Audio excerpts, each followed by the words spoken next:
प्रिय श्रोते हो, विकास बलवंत शुक्लचा नमस्कार. आपण ऐकत आहोत वेताळ 25. मागे आपण 11व्या वेताळापर्यंत येऊन पोचलो आहोत. मध्ये खूपच गॅप गेला, कारण मंजुल प्रकाशनासाठी एक पुस्तक युद्धपातळीवर भाषांतर करण्याचं काम सुरू होतं.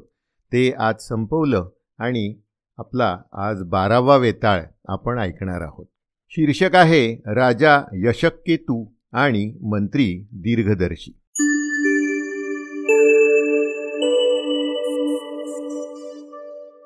त्रिविक्रमसेन पुन्हा त्याच प्रकारे शिंशप वृक्षाजवळ गेला आणि तेथील वेताळाला खांद्यावर घेऊन परत यायला निघाला. वेताळ त्याला म्हणाला, राजन, अरे खूप श्रम करत असूनही तू शांत राहतोस, त्यामुळे तू मला आवडू लागलायस. म्हणून तुझा श्रमपरिहार करण्यासाठी मी एक रम्य कथा सांगतो, ती ऐक.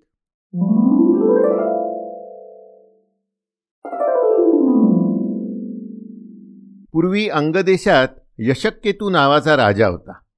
न जळालेल्या कामदेवाप्रमाणे त्याचं शरीर सुंदर होतं. पृथ्वीच्या आश्रयाला आलेल्या मदनाप्रमाणेच तो शोभत असे. तो राजा इंद्राप्रमाणे सर्व शत्रूंना बाहुबलाने जिंकून घेत असे. इंद्राला जसा बृहस्पती तसा त्याचा दीर्घदर्शी नावाचा मंत्री होता. राजाने शत्रू नष्ट झालेल्या राज्याचा भार कालांतराने मंत्र्यावर सोपवला आणि तो स्वतः लावण्य आणि रूप यांच्या मदामुळे हळूहळू सुखासीन झाला. तो नेहमी तरुण स्त्रियांनी भरलेल्या अंतःपुरात राहू लागला. तो स्त्रियांच्या प्रेमालापांनी भरलेली गीतं नेहमी ऐकत असे, पण त्याच्या हितचिंतकांचं बोलणं ऐकणं त्याला नकोसं वाटे. काळजी नसल्याने जाळ्या लावलेल्या वातायानात बसून तो मनोरंजन करून घेई, पण अनेक छिद्रांनी भरलेल्या राजकार्यात तो कधी लक्ष घालत नसे. पण त्याचा मंत्री दीर्घदर्शी मात्र राज्याचा चिंताभार वाहून रात्रंदिवस सावधान आणि दक्ष राहत असे. काही काळानंतर नागरिकात लोकापवाद उठला की हा धूर्त महामंत्री राजाला स्त्री संभोग वगैरे व्यसनात पाडून स्वतः त्याचं राज्यैश्वर्य उपभोगत आहे. असा लोकापवाद पसरल्यावर मंत्री आपल्या मेधावती नावाच्या पत्नीला म्हणाला, प्रिये, राजा विषयासक्त झाल्यामुळे मी त्याचा राज्यकार्याचा भार वाहत आहे, पण माझ्या जनतेत मात्र याने राज्य खाल्ले अशी अफवा पसरून माझी दुष्कीर्ती झाली आहे. लोकापवाद मोठमोठ्या लोकांनाही दोषी ठरवतो. लोकापवादामुळेच रामाने जानकीचा त्याग केला नाही का? तेव्हा या प्रसंगी मी काय करावं? मंत्र्याने असं म्हटलं असता मेधावती असं योग्य नाव धारण करणारी त्याची धैर्यशालिनी पत्नी त्याला म्हणाली, नाथ, युक्तीने राजाला विचारावं की मला म्हाताऱ्याला काही काळपर्यंत तीर्थयात्रेसाठी विदेशात जायचं आहे, तरी अनुज्ञा व्हावी. अशा प्रकारे तुम्ही आपोआप निस्पृह ठराल आणि जनापवाद नाहीसा होईल. कारण आपण येथे नसला की राजाला राज्याची धुरा स्वतःच सांभाळावी लागेल आणि त्यामुळे हळूहळू त्याचा सुखासीनपणा आपोआप कमी होईल. परत आल्यावर तुमचं मंत्रीपद निरपवादपणे तुम्हाला पुन्हा मिळेलच. दीर्घदर्शीला तिचं म्हणणं पसंत पडलं आणि तो तसंच करीन असं म्हणून गप्पा गोष्टीच्या निमित्ताने राजाकडे गेला आणि त्याला म्हणाला, राजन, मला काही दिवस तीर्थयात्रेला जाण्याची आज्ञा मिळावी, कारण मला धर्म फार प्रिय आहे. हे ऐकून राजा म्हणाला, छे छे, असं करू नकोस. अरे, तीर्थयात्रेशिवाय दान वगैरे सारखी धार्मिक कृत्य करता येणार नाहीत का? आणि ब्राह्मणांना संतोष देणारा दानधर्म स्वर्गप्राप्ती करून देतो. तेव्हा मंत्री त्याला म्हणाला, महाराज, अहो, दानादी धर्मात द्रव्यशुद्धी आवश्यक असते, पण तीर्थे ही नेहमीच शुद्ध असतात. म्हणून जोपर्यंत तारुण्य आहे तोपर्यंतच बुद्धिमानाने तीर्थयात्रेला जावे, कारण म्हातारपणी शरीराचा भरवसा नसतो. त्यामुळे तीर्थांची भेट कशी घडू शकेल? मंत्री असे म्हणून आज्ञा देण्याविषयी आग्रहाची प्रार्थना करीत आहे आणि राजा त्याचा निषेध करीत आहे. तोच प्रतिहारी आत येऊन राजाला म्हणाला, देव, अंशुमाली सूर्य आकाश सरोवराच्या मध्यभागी प्रवेश करत आहे, म्हणून आता उठावं, नाहीतर स्नानाची वेळ टळून जाईल. प्रतिहारीने एकाएकी येऊन असा निरोप दिल्यामुळे राजा स्नानाला उठला आणि मंत्रीही तीर्थयात्रेचं नक्की करून आणि त्याची आज्ञा घेऊन घरी परतला. नंतर यात्रेला येण्याची इच्छा करणाऱ्या पत्नीची समजूत घालून आणि सेवक वर्गाला न कळवताच तो एकटाच तीर्थयात्रेला निघाला. तो निरनिराळ्या देशातील तीर्थांना भेटी देत पुंड्र देशास पोहोचला. तिथे समुद्र तीरावरील एका नगरात प्रवेश करून तेथील एका शिवमंदिरात शिरला आणि त्या मंदिराच्या अंगणात बसला. तिथे देवपूजनासाठी निधिदत्त नावाचा व्यापारी आला होता. त्याने सूर्याच्या उन्हामुळे काळवंडलेल्या आणि दूरच्या प्रवासामुळे थकलेल्या त्या मंत्र्याला पाहिलं. हा प्रवासाने थकलेला आणि यज्ञोपवीत वगैरे उत्तम लक्षणांवरून श्रेष्ठ ब्राह्मण आहे असं त्याने जाणलं आणि त्याला आदराने आपल्या घरी नेलं. तिथे स्नान, भोजन वगैरे उपचारांनी त्याची सेवा केली. नंतर काही काळ दीर्घदर्शीने विश्रांती घेतल्यानंतर व्यापाऱ्याने त्याला विचारलं, महाराज, आपण कोण, कुठून आलात आणि कुठे जाणार? तेव्हा दीर्घदर्शी म्हणाला, मी दीर्घदर्शी नावाचा ब्राह्मण आहे. अंगदेशातून तीर्थयात्रा करत इथे आलो आहे. ते ऐकून तो श्रीमान व्यापारी निधिदत्त त्याला म्हणाला, मी व्यापाराकरता सुवर्णद्वीपात जायला निघालो आहे, म्हणून मी परत येईपर्यंत तू इथेच माझ्या घरी राहा. तू तीर्थयात्रेच्या कष्टामुळे थकला आहेस, तरी काही दिवस विश्रांती घेऊन मग जा. हे बोलणं ऐकून दीर्घदर्शी म्हणाला, अरे, तू इथे नसताना मी इथे कसा काय राहणार? तुझ्याबरोबर मी यायला तयार आहे. तेव्हा ठीक आहे असं म्हणून त्या व्यापाऱ्याने संमती दर्शवली. त्यानंतर खूप दिवसांनी चांगला बिछाना झोपायला मिळाल्यामुळे तो मंत्री सुखाने झोपला. दुसऱ्या दिवशी त्या व्यापाऱ्याबरोबर जाऊन त्याच्या मालाने भरलेल्या नौकेवर तो चढला. नाव चालू झाल्यावर आश्चर्यकारक आणि भयंकर समुद्राचं अवलोकन करीत तो सुवर्णद्वीपाला येऊन पोचला. पूर्वीचे त्याचे मंत्रीपद आणि आताचे दुसऱ्याच्या कृपेने समुद्राचे हे उल्लंघन, सारच अतर्क्य. पण अकीर्तीस भिणारे साधू पुरुष कोणते कष्ट सहन करत नाहीत.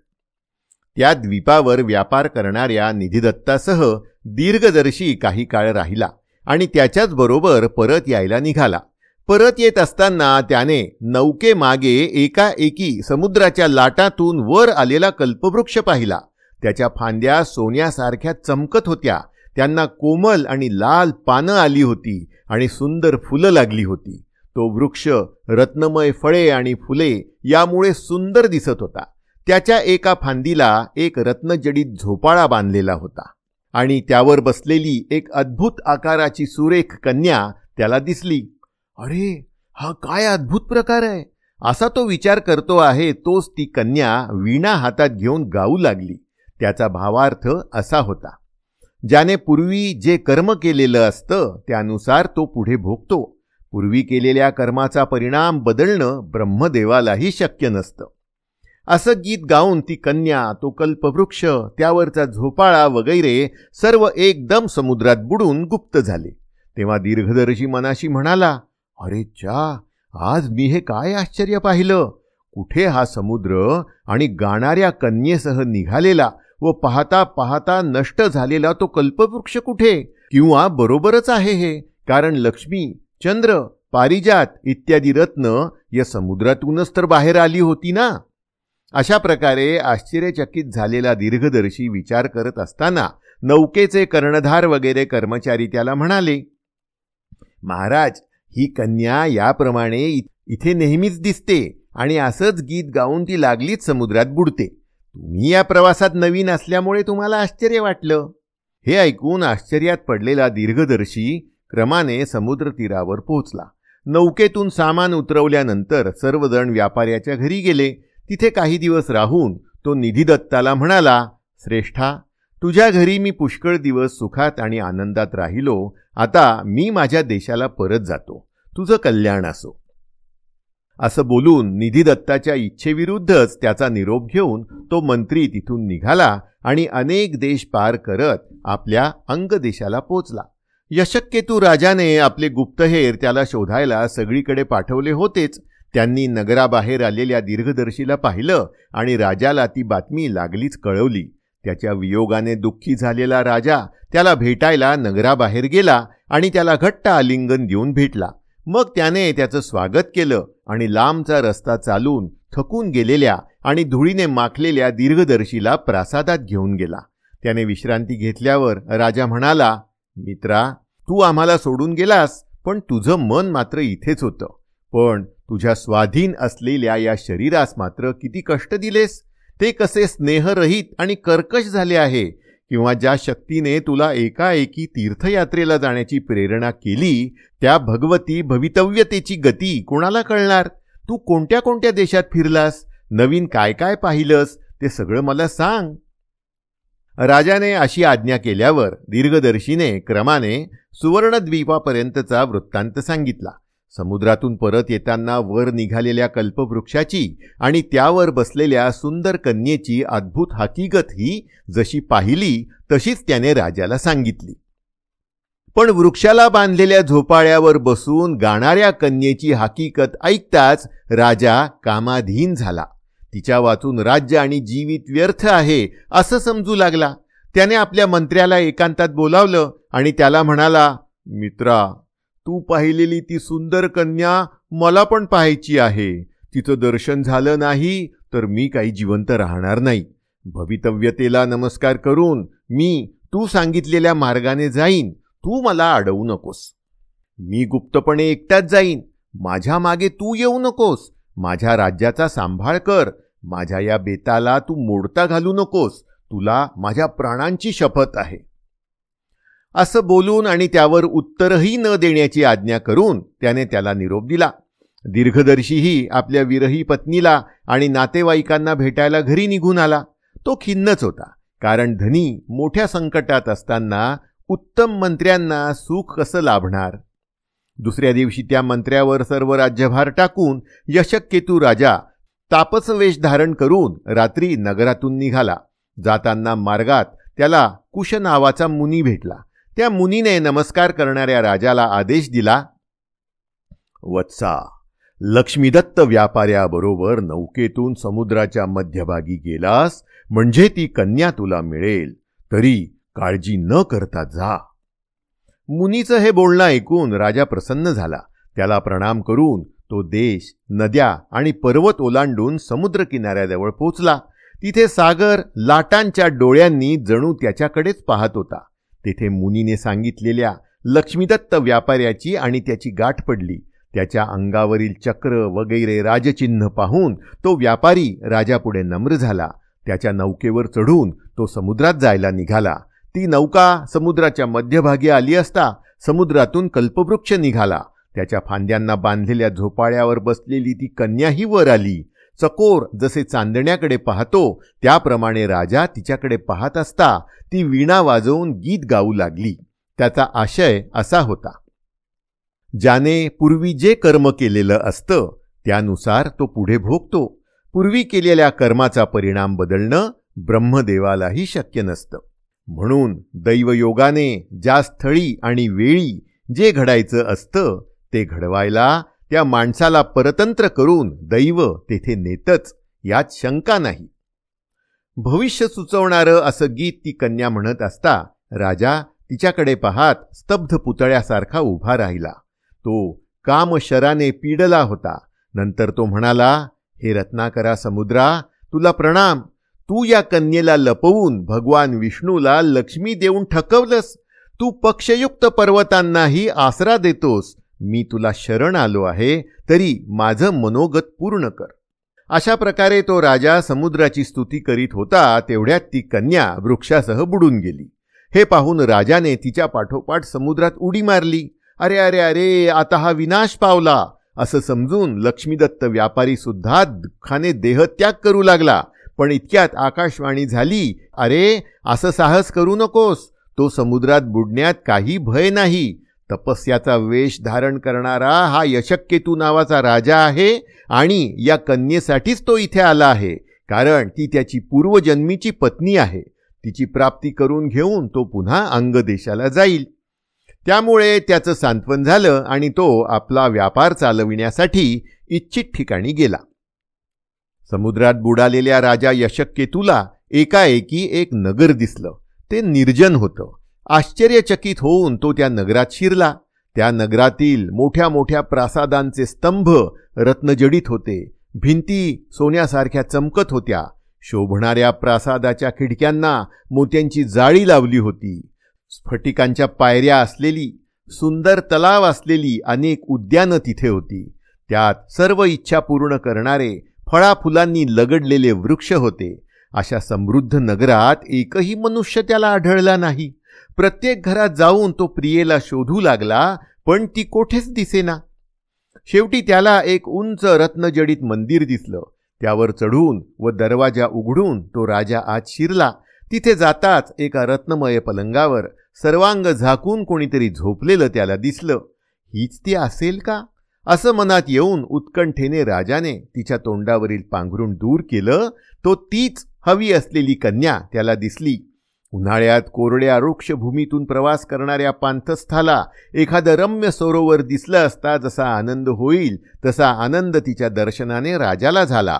तिनेही डोळे उघडले आणि सुंदर स्वरूप आणि लक्षणं असलेल्या त्या मनोहर पुरुषाला पाहून ती बिछाना सोडून लगबगीने उठली. त्याचा सत्कार करून आणि नम्र होऊन तिने आपल्या विकसित नेत्रकटाक्षरूपी कमलांनी त्याच्या चरणांची पूजा केली आणि मंद स्वराने त्याला म्हणू लागली, महाराज, आपण कोण आहात? या अगम्य पाताळ लोकात आपण कसा प्रवेश केलात? तुमच्या शरीरावर राजलक्षणं दिसत आहेत, तरी तुम्ही हे तपस्वी व्रत कसं घेतलं आहे? हे महाभाग, जर माझ्यावर आपली कृपा असेल तर मला या प्रश्नांची उत्तरं द्यावीत. तिचं असं वचन ऐकून राजाने तिला उत्तर दिलं, हे सुंदरी, मी अंगदेशचा राजा यशक्केतू आहे. एका विश्वासू व्यक्तीने तू दर्शन करण्यास योग्य आहेस असं सांगितलं तेव्हा लगेच मी हा तापसवेश धारण केला आणि राज्य सोडून तुझ्यासाठी मी इथे आलो. मला तू समुद्रात दिसलीस आणि त्यामुळे तुझ्या मागोमाग पाण्यात उडी मारून मी इथे आलो. आता तू कोण आहेस ते सांग. राजाचा हा प्रश्न ऐकून ती लज्जा, अनुराग आणि आनंद हे भाव प्रकट करत ती म्हणाली, महाराज, सर्व संपत्तीने युक्त असे विद्याधरांचे राजे मृगांकसेन नावाचे आहेत. त्यांची मी मृगांकवती नावाची मुलगी. माझे बाबा मला एकटीला सोडून कुठे आणि का गेले ते मला माहीत नाही. म्हणूनच मी या निर्जन नगरातून बाहेर पडते आणि यंत्रयुक्त कल्पवृक्षावर बसून समुद्रातून रोज वर निघते आणि भवितव्यतेस उद्देशून गाते. त्या कन्येने आपला वृत्तांत सांगितला असता राजाला त्या मुनीच्या बोलण्याची आठवण झाली. मग राजाने आपल्या प्रेमळ आणि लाघवी बोलण्याने तिला असं भारून टाकलं की प्रेमामुळे तिने त्या वीराची पत्नी होण्याचं कबूल केलं. पण एक अट घातली. ती अट सांगताना ती म्हणाली, आर्यपुत्र, प्रत्येक महिन्याच्या शुक्ल आणि कृष्ण पक्षाच्या अष्टमी आणि चतुर्दशीला मी तुमच्या स्वाधीन राहणार नाही. मला पाहिजे तिकडे जाईन. तुम्ही मला हे 4 दिवस अडवू नये आणि विचारू पण नये. ह्याचं कारण काहीतरी गुप्त आहे. तेव्हा राजाने मी तसंच करीन असं सांगून तिला मान्यता दिली आणि लागलीच तिच्याबरोबर गांधर्व विवाह केला. नंतर तिथेच राहून त्याने तिच्यासह अपूर्व कामोपभोग घेतला. त्यामुळे तिच्या शरीरावर मदनविलासाची चिन्ह उमटली. पुष्प गळालेल्या तिच्या केशकलापास धरल्यामुळे तिच्या मस्तकाला राजाची नखं लागली. ओष्ठद्वयांचं चुंबन घेत असताना लाल ओठांवर दंतचिन्ह उमटली. स्तनद्वयावर माणकांची माळ रुळत असताना नखचिन्ह उमटली आणि गाढ आलिंगन दिल्याने तिने लावलेला अंगराग पुसून गेला. अशा दिव्य संभोग सुखात मग्न झालेल्या राजाला एके दिवशी ती मृगांकवती म्हणाली, नाथ, आज कृष्ण चतुर्दशी आहे, म्हणून मी कामाकरता जात आहे. तेव्हा आपण इथेच थांबावे आणि माझी वाट पाहावी. पण त्या स्फटिकगृहात मात्र जाऊ नका हं, कारण त्यात गेल्यास त्यातील विहिरीत पडून तुम्ही भूलोकी जाल. असं सांगून ती त्याची आज्ञा घेऊन नगराबाहेर गेली. ती कोठे जात आहे हे पाहण्याची इच्छा झाल्यामुळे राजाही तलवार घेऊन तिच्या मागोमाग गुपचूप जाऊ लागला. थोडं दूर गेल्यावर त्याला अंधारापेक्षा काळा कुट्ट राक्षस दिसला. तो मूर्तिमंत वेताळच वाटत होता. तो राक्षस धावत धावत आला आणि त्याने भयंकर आवाज करून मृगांकवतीला तोंडात टाकून गिळून टाकलं. त्याचं हे क्रूर कृत्य पाहताच राजा अतिशय रागावला आणि त्याने पिंजऱ्यातून निसटलेल्या सर्पाप्रमाणे काळी दिसणारी आपली तलवार काढली आणि धावत जाऊन त्या राक्षसाचं मस्तक तोडून टाकलं. त्याच्या कबंधातून वाहू लागलेल्या रक्ताने राजाचा क्रोधाग्नी शांत झाला, पण प्रियेच्या वियोगामुळे उत्पन्न झालेला शोकाग्नी भडकला आणि तो मोहरूपी रात्रीमुळे अंधळा झाला आणि त्याला मार्ग दिसेना. इतक्यात एखाद्या काळ्या ढगाप्रमाणे मळकं अंग असलेल्या त्या राक्षसाचं शरीर फाडून निर्मल चंद्राप्रमाणे सर्व दिशांना प्रकाशमान करणारी मृगांकवती जिवंत बाहेर पडली. तिच्या शरीरावर कुठेही जखम नव्हती. अशा प्रकारच्या संकटातून ती बाहेर पडली आहे असं पाहून राजा तिच्याकडे धावत गेला आणि प्रिये ये असं म्हणून तिला त्याने आलिंगन दिलं आणि विचारलं, प्रिये, अगं हे काय होतं, माया की स्वप्न? तेव्हा त्या विद्याधरीला मागची आठवण झाली आणि तिने ती जुनी हकीकत राजाला सांगितली. आर्यपुत्र, हे स्वप्न नव्हे किंवा मायाही नव्हे. विद्याधरांचे राजे माझे बाबा यांनी मला दिलेला हा शाप होता. माझे बाबा पूर्वी इथे राहत होते. त्यांना पुष्कळ पुत्र होते, पण माझ्यावरील प्रेमामुळे माझ्याशिवाय ते कधीही भोजन करीत नसत. मी शंकराची पूजा करण्याच्या प्रेमामुळे दोन्ही पक्षाच्या अष्टमीस आणि चतुर्दशीस या निर्जन स्थानी येत असे. एका चतुर्दशीस मी इथे येऊन खूप उशीर होईपर्यंत गौरीची पूजा करत बसले आणि दैवयोगाने त्यात सर्व दिवस गेला. त्या दिवशी माझे बाबा भोजनासाठी सर्व दिवसभर माझी वाट पाहत बसले आणि भूक लागली होती तरी त्यांनी माझ्यावर रागावून काहीही खाल्ले प्यायले नाही. रात्र पडल्यावर मी घरी गेले. अपराधाच्या भावनेमुळे मी मान खाली घातली होती. इतक्यात भवितव्यतेच्या प्रभावामुळे प्रेमशून्य होऊन त्यांनी मला शाप दिला की अगं दुष्ट मुली, तू माझा अनादर करून मला भुकेला ठेवून दिवसभर बाहेर राहिलीस, म्हणून प्रत्येक महिन्यात दोन्ही चतुर्दशीस आणि अष्टमीस तू श्री शंकराच्या पूजेच्या ओढीने जाऊ लागलीस की या नगराच्या बाहेर कृतांत संत्रास नावाचा राक्षस तुला गिळेल, पण प्रत्येक वेळी त्याचे हृदय फाडून तू जिवंत बाहेर येशील. तुला माझ्या या शापाची आणि राक्षसाने गिळल्याची आठवण राहणार नाही. या नगरीत तू एकटीच राहशील. असा शाप दिल्यानंतर मी त्यांचा अनुनय करू लागले आणि प्रार्थना केली. तेव्हा थोडा विचार करून शापाच्या अंताविषयी त्यांनी सांगितलं, जेव्हा अंग देशाचा राजा यशक्केतू तुझा पती होऊन तुला राक्षसाने गिळताना पाहिल आणि त्याला मारील, तेव्हा तू या राक्षसाच्या हृदयातून बाहेर पडून शापमुक्त होशील. त्यावेळी तुला शापाचं स्मरण होईल आणि शिकलेलं सर्व ज्ञानही पुन्हा आठवेल. शापाचा शेवट सांगून येथे त्यांनी मला एकाएकी सोडलं आणि निषध नावाच्या पर्वतावर ते निघून गेले. मी त्यांच्या आज्ञेप्रमाणे शाप भोगत इथे राहिले. आता त्यांच्या शापाचा अंत झाला आहे आणि मला सर्व स्पष्ट आठवू लागलं आहे. आता मी निषध पर्वतावर बाबांकडे जाते, कारण शाप संपल्यावर आपापल्या घरी जावे असा आमचा नियम आहे. तुम्ही पाहिजे तर इथे राहा किंवा आपल्या देशास जा, याबाबत तुम्ही स्वतंत्र आहात. तिने असं सांगितल्यानंतर दुःखी झालेल्या राजाने तिची प्रार्थना केली. तो म्हणाला, हे सुंदरी, 7 दिवस तू जाऊ नकोस. हे सुमुखी, प्रसन्न हो. आपण इथे उद्यानात एक आठवडा क्रीडा करूया आणि आपलं औत्सुक्य संपवून टाकू. नंतर तू बाबांकडे जा आणि मीही माझ्या देशास जाईन. राजाची ही विनंती तिने मान्य केली. त्यानंतर यशक्केतू प्रियेसह कमळांनी भरलेल्या सरोवरातून विहार करत 6 दिवस राहिला.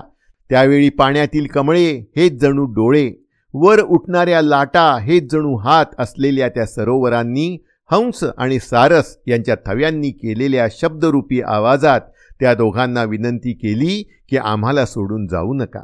7व्या दिवशी तो राजा भूलोकास पोहोचवणारा तलाव जिथे होता तिथे आपल्या प्रियेला युक्तीने घेऊन गेला आणि तिला घट्ट आलिंगन देऊन एकाएकी तलावात पडला आणि लगेचच आपल्या नगरातील उद्यानात असलेल्या सरोवरातून प्रियेसह वर निघाला. आपल्या प्रियेसह राजा परत आला आहे असं पाहून उद्यान पालक प्रसन्न झाले आणि त्यांनी ही बातमी मंत्री दीर्घदर्शीला कळवली. तोही नागरिकांसह तिथे आला आणि त्याच्या पाया पडून राजाला आणि त्याच्या प्रियेला प्रासादात घेऊन गेला. तो मंत्री मनात म्हणाला, अहो, ही सुंदरी आकाशात चमकणाऱ्या विजेप्रमाणे मी क्षणभरच पाहिली होती. ती ही दिव्य कन्या राजाला कशी काय मिळाली? विधात्याने जो लेख कपाळावर लिहिलेला असतो त्यानुसार असंभाव्य असलेली गोष्ट त्याला नक्कीच मिळते. तो असा विचार करीत असताना आणि बाकीचे नागरिक राजाच्या प्रियाप्राप्तीमुळे आनंदित झाले असताना ती मृगांकवती 7 दिवस झाल्यामुळे परत जाण्याची इच्छा करू लागली आणि आकाशात उडण्याची आपली विद्याधरांची विद्या आठवू लागली, पण ती विद्या काही तिला आठवेना. तेव्हा त्या राजाने आपलं सर्वस्व चोरलं आहे असं मानून ती खिन्न झाली. प्रिये, अशी खिन्न का दिसतेस असं राजाने विचारल्यानंतर ती विद्याधरी म्हणाली, शापातून मुक्त झाल्यानंतर इतके दिवस तुमच्या प्रेमामुळे मी इथे राहिल्याने माझी विद्या आणि आकाशातून उडत जाण्याची शक्ती नष्ट झाली आहे.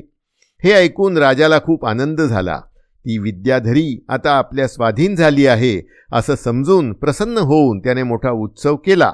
हे सर्व पाहून दीर्घदर्शी मंत्री रात्री आपल्या घरी गेला आणि बिछाण्यावर झोपला असता एकाएकी हृदय फाटून गेल्यामुळे मृत्यू पावला. त्यानंतर राजाने सर्व राज्यभार स्वतः सांभाळला आणि मृगांकवतीसह स्वर्गसुख अनुभवत खूप दिवस राज्य केलं.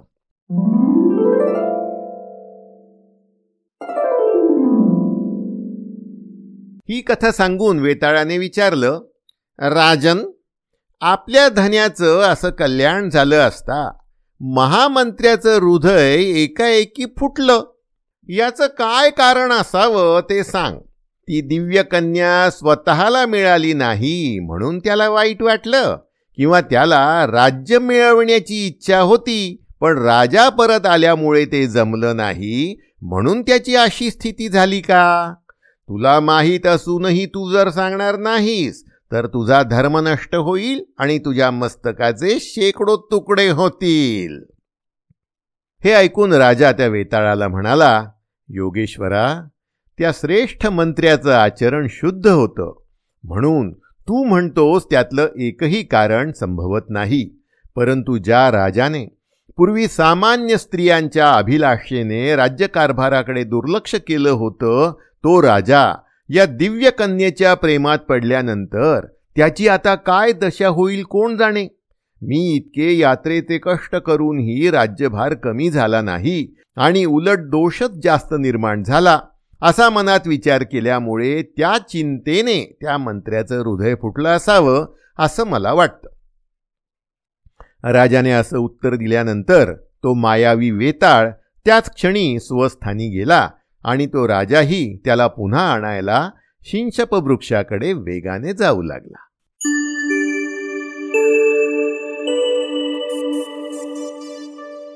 श्रोते हो, आत्ताच आपण कथा ऐकली राजा यशक्केतू आणि मंत्री दीर्घदर्शी.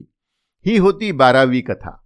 हे अभिवाचन आपल्याला माझ्या विकासवाणी या यूट्यूब चॅनलवरून माझ्या म्हणजे विकास बलवंत शुक्ल यांच्या आवाजात ऐकायला मिळालं.